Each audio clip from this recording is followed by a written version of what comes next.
other way. Andrew could have gotten the door panel at any lumber yard. Other waypoint was backed up at least in part by a police crime lab. Couldn't be sure the panels were one and the same. Through the living room has two holes in it. This one I'm pointing to right here, 10 inches from the edge, and this one down here, 12 inches. This one I referred to being 25 from the top, and the second one 36 from the top. Now, as you open this, there's also, of course, a knob door in this one. As you open this door, there's blood behind the door. The top hole shows that the bullet was incoming. They fired through the door and hit the brother through the door.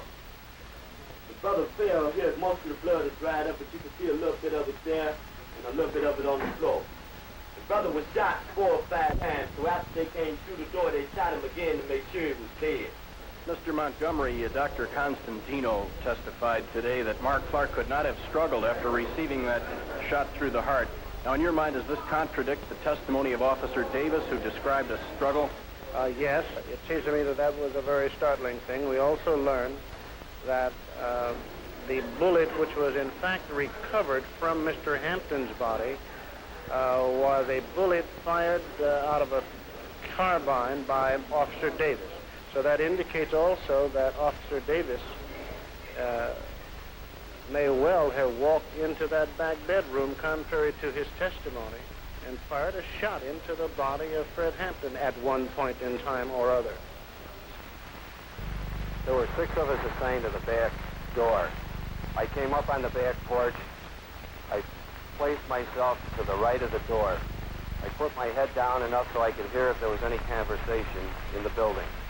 I heard people talking in the front, and then I heard a loud shot, sounded like a shotgun.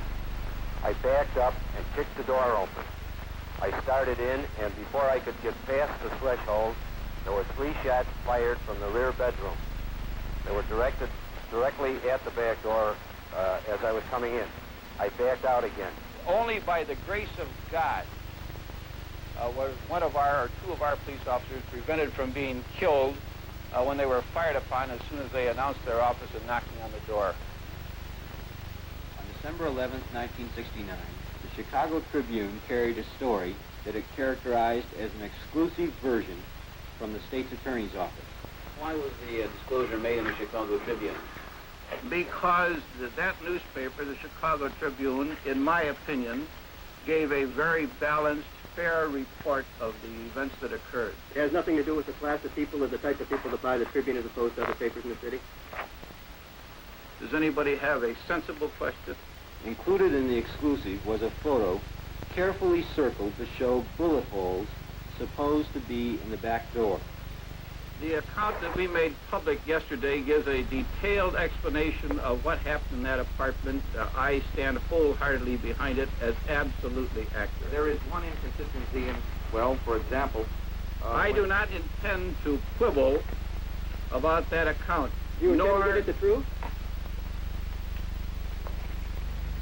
The account that we gave of the events is the truth. One of the 4 pictures you gave the Tribune had 2 bullet holes on the right side of what was supposed to be the rear door. Now, Henry had his lies before, he's going to lie again. That hole that he's blown up in the paper is a hole of a nail. A close-up of a nail head. Plus a little bit of the door hatch. Plus the door hatch. Now, here you see the large nail heads being pointed out. I have said that we released the pictures. We have not characterized or described the conditions that they portray, other than to say that that is an accurate portrayal of that particular object. Do you know if any of the 4 pictures they received had portrayed bullet holes in any of the walls? Another photo claimed to show the bullet-riddled door across from the bedroom. The officers testified that the Panthers fired into that door from inside their bedroom. In fact, the door in the photo was the bedroom door, and the holes in the door were made by police gunfire at the Panthers. As you can see, bathroom door is intact. Not only the bathroom door, but the entire wall area is intact. There was a picture of the inside of the door to the bathroom, yes. That door, our reporters discovered, corresponded to one on the front living room adjoining the bedroom. There were holes in the door. When the door was open, those holes corresponded to holes that were in the wall adjoining between the bedroom and the living room. And when they stuck a stick through the holes, they all matched up. I make, as I say again, I make no evaluation of the pictures other than to say they portray conditions as they existed in that apartment at the time those pictures were taken. This is the door that's supposed to contain numerous marks from a stray shotgun blast and small arms fire, which again was fired by members of the vicious Black Panther Party, who was standing in this bedroom here, shooting out into the hallway here. I urge your inventory of each of these vicious weapons. This attack by the Black Panthers on the police, plus the weapons which were recovered at the depot where they were storing them, clearly demonstrates the true character of the Black Panther Party. Nobody, I have never denied that there was no weapons there. As a matter of fact, he would be a fool if he didn't have a weapon there, knowing the ferociousness of the pigs, how they just jump out of the cars and shoot you down, how they knock on your door and blow 19-year-old sister's head off with shotguns, how they killed 2 brothers in 1 week. Yeah, and as a matter of fact, everybody that's concerned should have something in their home to protect themselves, because Hanrahan is a madman. Mr. Hanrahan, can you tell me why your officers did not try to use tear gas? Isn't this the usual procedure to flush someone out of a building? Our officers used the means necessary to effect the search and to prevent themselves from being killed upon after they were fired upon. Isn't it true that your men usually use tear gas in situations such as this, and why didn't they use it this time? No, that is not true.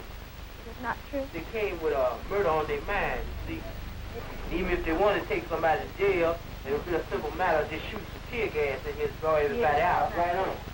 This is where our chairman had his brains blown out, and he lay in his bed, sleeping at 4:30 in the morning. Someone came into the room, started shaking the chair. Said, Chairman, wake up, pigs was laughing. And I saw bullets coming from, it looked like the front of the apartment, from the kitchen area. They were pigs to shoot.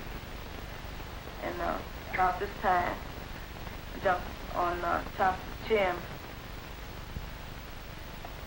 He looked up.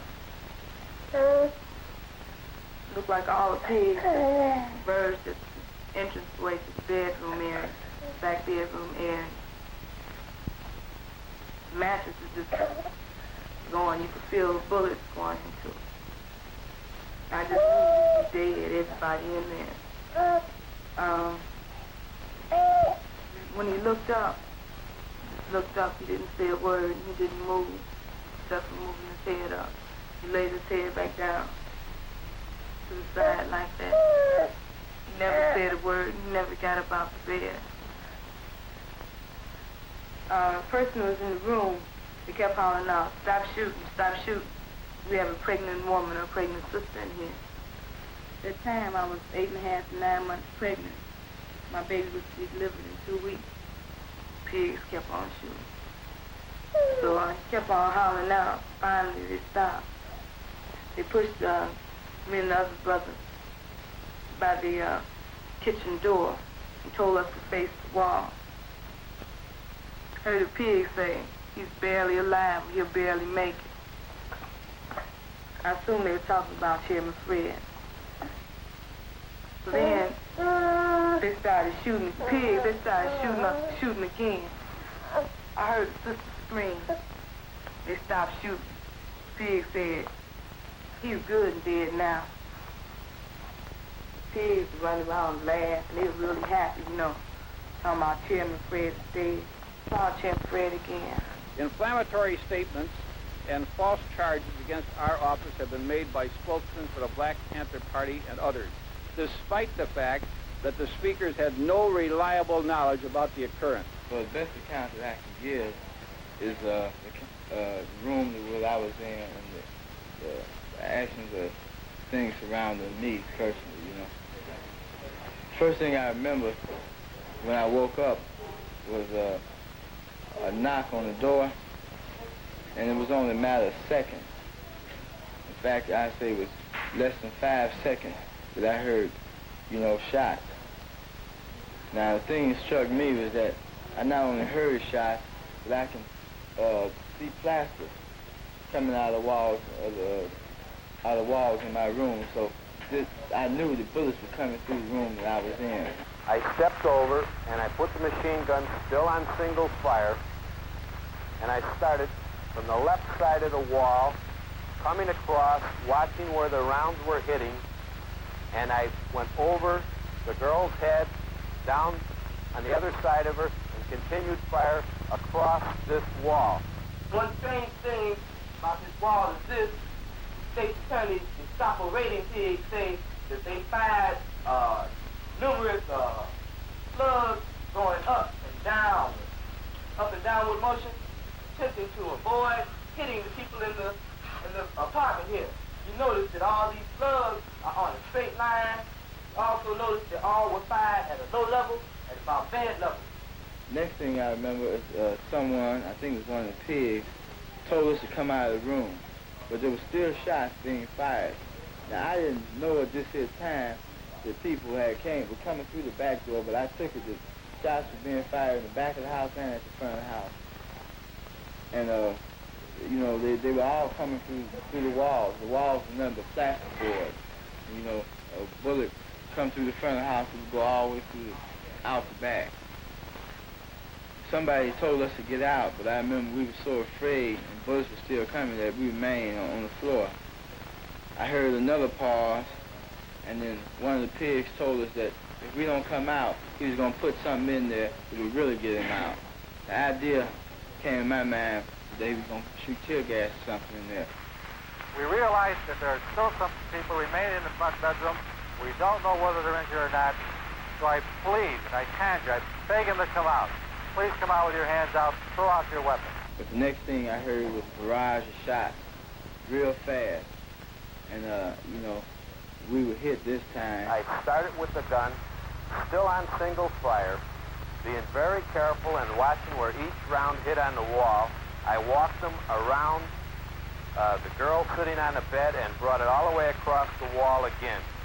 As I was doing this, Officer Davis was stepping up, and he started firing across the wall from right to left. I put one shot in the door. I put a short burst with the machine gun on automatic fire into that closet. I fired 4 or 5 shotgun blasts into the bedroom.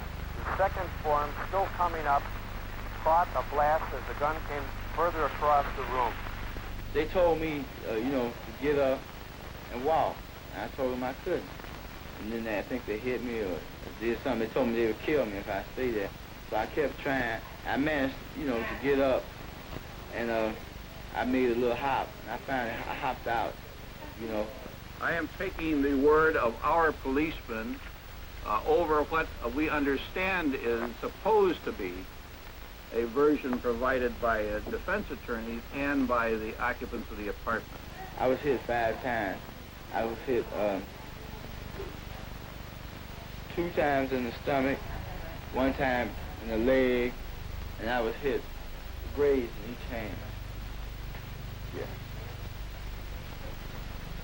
This is just a scar. You know, I had to have a section of my colon taken out because of infection, and I was shot over here.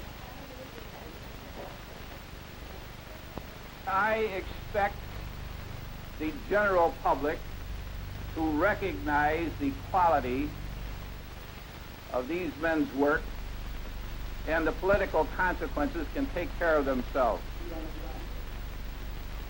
Of course I don't plan to resign. Just change the story every time, from newspaper to newspaper, from channel, one channel to another channel. He's had to change the story as we've brought up facts, truth about the evidence that he reportedly have given out, such as the nail head, such as the bullet holes and whatnot in the walls.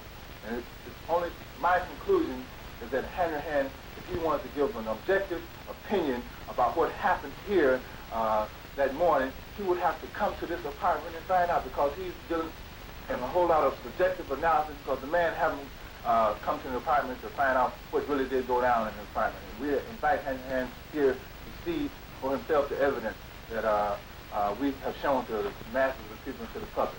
Have you been at the scene yourself? No, I have not been at the scene. Based on available evidence, namely the physical condition of the home and its contents, the physical condition of the remains of Fred Hampton, the search warrant was merely a subterfuge, and the mission of the police was to murder and maim. This blatant act of legitimatized murder strips all credibility from law enforcement. In the context of other acts against militant blacks in recent months, it suggests an official policy of systematic repression. The pious statements of State's Attorney Hanrahan concerning the brave response of the police against the vicious Panther attack, and his allusion to the grace of God concerning the sparing of the policemen, only makes the situation more macabre and terrifying. As an individual, are you convinced that the official version is a lie, that it is a case of murder? Personally, I am. Anyone who went through that apartment and examined the evidence that was remaining there could come to only one conclusion, and that is that Fred Hampton, 21 years old and a member of a militant, well-known militant group, was murdered in his bed, probably as he lay asleep. It seems very clear to us that he was assassinated. And the police officer who did that assassination then walked away from it and said to other people, Bobby Rush is next. Now, all of you who know Bobby Rush know that he is the Minister of Defense of the Black Panther Party and also one of our clients. And all of you also, I assume, know that Bobby Rush's apartment was broken into last night. And also he's still alive because he was not in the apartment. Do you think if you had been in your apartment yesterday, you would have been shot by police? Yes, I would have been murdered. I still think there's a great possibility of people trying to murder me. All the moves in the past, the initiative has been on the part of the police. They've murdered Fred Hampton. They're out to murder me. It's like they'll murder anybody that's black in this country.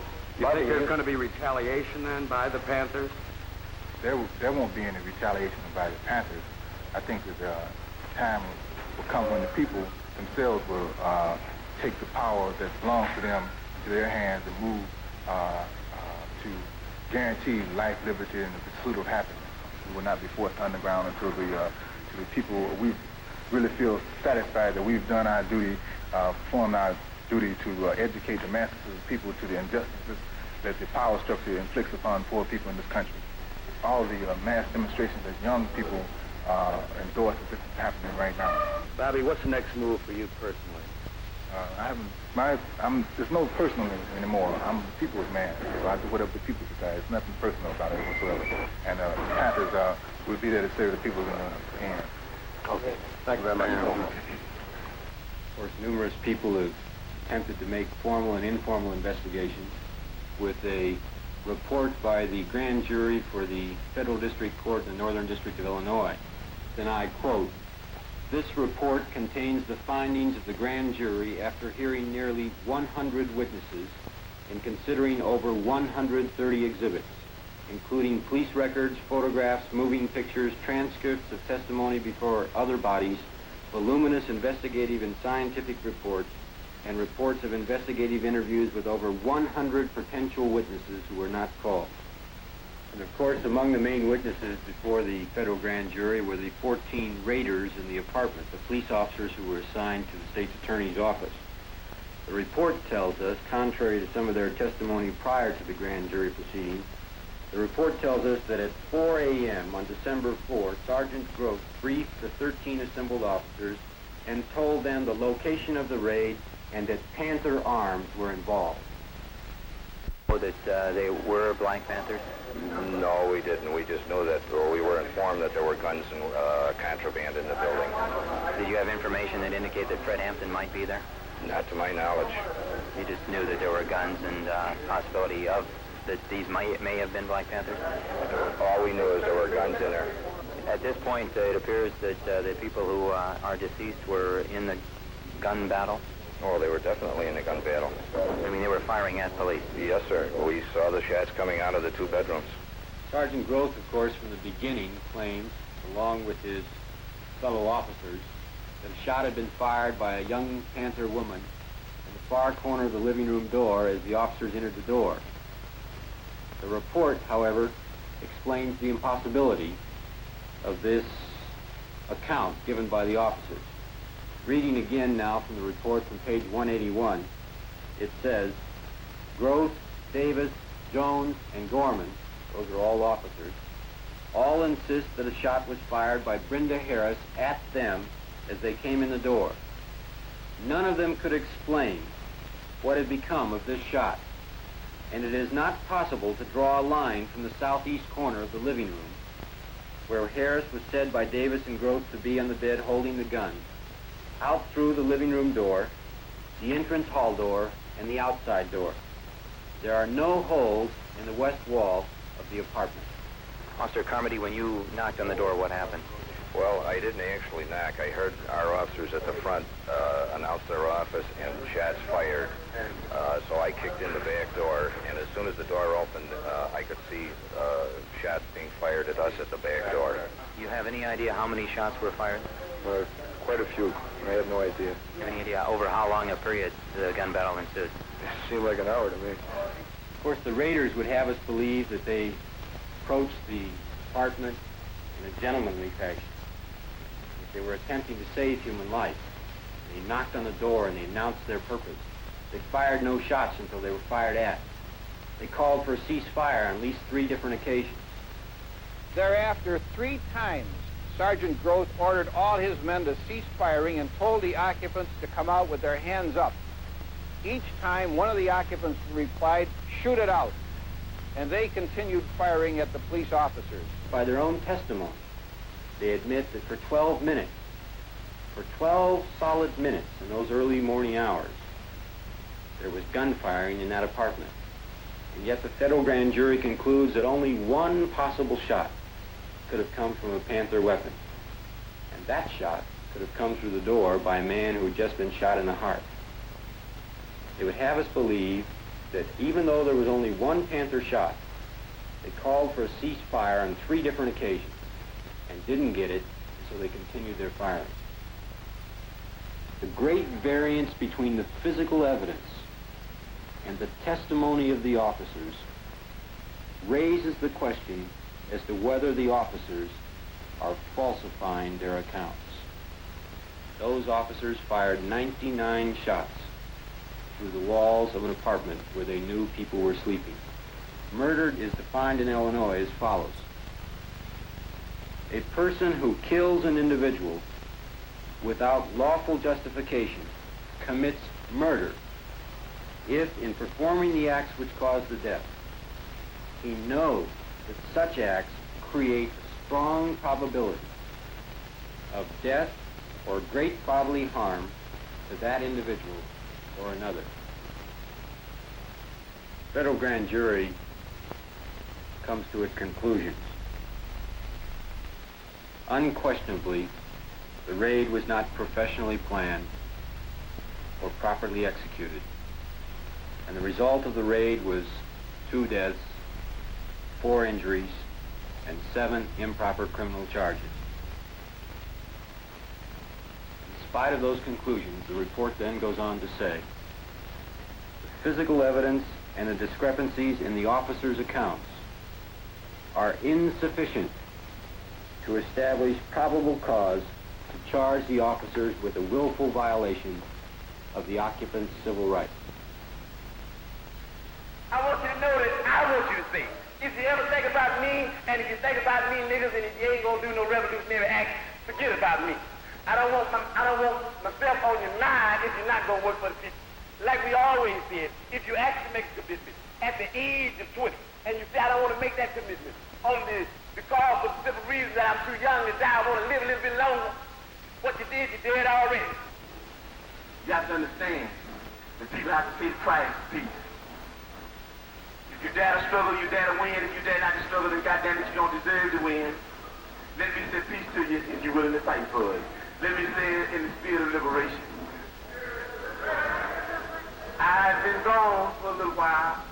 At least my body's been gone. You ain't got to repeat after me. At least my body's been gone for a little while. But I'm back now, and I believe that I'm back to stay. I believe that I'm going to do my job, and I believe that I was born not to die in a car wreck. I don't believe I'm going to die in a car wreck. I don't believe I'm going to die from slipping on a piece of ice. I don't believe I'm going to die because I got a bad heart. I don't believe I'm going to die because of lung cancer. I believe that I'm going to be able to die what I was just the thing that I was born for. I believe that I'm going to be able to die high off the people. I believe that I will be able to die as a revolutionary in the international revolutionary protest struggle. And I hope that each one of you will be able to die in the international protest revolutionary struggle, or you didn't be able to live in it. And I think that struggle is going to come. Why don't you live for the people? Why don't you struggle for the people? Why don't you